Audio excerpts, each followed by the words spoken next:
Nous expliquons à présent comment déterminer la position d'une courbe, de la courbe d'une fonction, par rapport à une asymptote horizontale.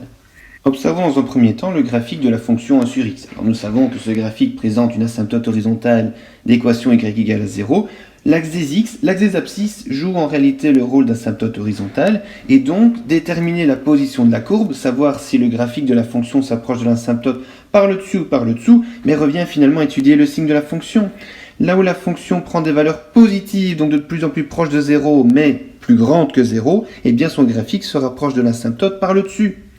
En revanche, lorsque la fonction prend des valeurs négatives, c'est-à-dire des valeurs de plus en plus proches de 0, mais plus petites que 0, eh bien le graphique se rapproche de l'asymptote par le dessous.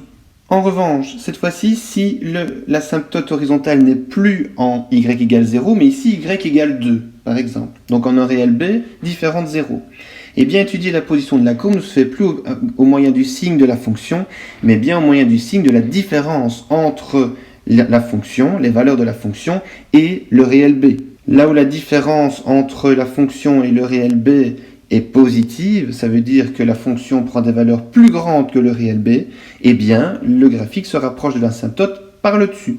En revanche, lorsque la différence entre les valeurs de la fonction et le réel b sont négatives, lorsque la fonction prend des valeurs plus petites que le réel b, eh bien le graphique s'approche de l'asymptote par le dessous. Alors en pratique, comment déterminer donc la position de la courbe d'une fonction par rapport à son asymptote horizontale? Eh bien, si l'asymptote horizontale a pour équation y égale à 0, c'est-à-dire si l'axe des x, en réalité, joue le rôle d'asymptote horizontale, eh bien il suffit d'étudier le signe de la fonction, comme nous venons de le voir, au moyen évidemment d'un tableau de signes. Là où la fonction est positive, eh bien son graphique sera au-dessus de l'asymptote horizontale. Si la fonction est négative, eh bien son graphique sera en dessous de l'asymptote horizontale. En revanche, si cette fois-ci l'asymptote a pour équation y égale b, où b est un réel non nul, il faut dans ce cas étudier le signe de la différence f de x moins b, au moyen, encore une fois, d'un tableau de signes. Si la différence est positive, cela signifie que la courbe de la fonction est au-dessus de l'asymptote horizontale. La fonction prend des valeurs un peu plus grandes que le réel b, et donc le graphique va venir s'approcher de l'asymptote par le dessus. En revanche, si la différence est négative, c'est-à-dire si la fonction prend des valeurs plus petites que b, dans ce cas, la courbe de la fonction sera en dessous de l'asymptote horizontale. En guise d'exemple, étudions la fonction x carré plus 2x sur x carré moins 1.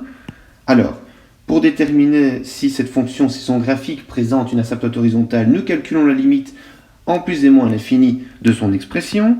Il s'agit d'une fonction rationnelle, donc aux infinis nous obtenons la détermination infini sur infini, on ne conserve que les termes du plus haut degré, et nous obtenons sans trop de problème 1. En conclusion, le graphique de la fonction présente bel et bien une asymptote horizontale d'équation ici y égale 1. Alors, comment déterminer la position de la courbe de la fonction par rapport à l'asymptote horizontale? Eh bien, en étudiant le signe de la différence, f de x moins 1. Donc, l'expression de la fonction, x carré plus 2x sur x carré moins 1, moins 1. On remet tout au même dénominateur et nous obtenons 2x plus 1. Il faut donc étudier le signe de cette nouvelle expression, 2x plus 1 sur x carré moins 1. On construit le tableau de signes. On remarque que en plus l'infini, donc à l'extrême droite du tableau, la différence est positive, comme ici entouré en vert, et donc le graphique de la fonction sera au-dessus de l'asymptote horizontale, en plus l'infini, à l'extrême droite du graphique. Lorsque l'on prend des valeurs de x tendant vers moins l'infini, de plus en plus petites, extrêmement petites, donc à l'extrême gauche du tableau, on remarque, comme entouré ici en rouge, que la différence est négative. Donc le graphique de la fonction se trouve en dessous de l'asymptote horizontale en moins l'infini. Le graphique va venir se rapprocher de plus en plus de l'asymptote horizontale, mais par le dessous. Alors, une petite esquisse graphique. L'asymptote horizontale donc d'équation y égale 1, en plus l'infini. Donc j'ai dessiné un petit trait en vert qui montre que quand x prend des valeurs de plus en plus grandes, vers plus l'infini, le graphique va venir se rapprocher de l'asymptote par le dessus. De l'autre côté, donc, vers moins l'infini, le graphique doit se rapprocher de l'asymptote par le dessous. Donc c'est pour ça que j'ai dessiné un petit trait en rouge qui se rapproche de plus en plus de l'asymptote, mais par en dessous. Observons le graphique de la fonction pour vérifier nos conclusions. Eh bien, nous avons vu juste. Donc le graphique de la fonction présente bel et bien une asymptote horizontale d'équation y égale 1. Lorsque x tend vers plus l'infini, lorsque x prend des valeurs de plus en plus grandes, le graphique se rapproche de l'asymptote par le dessus. Tandis que lorsque x prend des valeurs infiniment petites vers moins l'infini, eh bien nous avions raison, le graphique se rapproche bel et bien de l'asymptote par le dessous.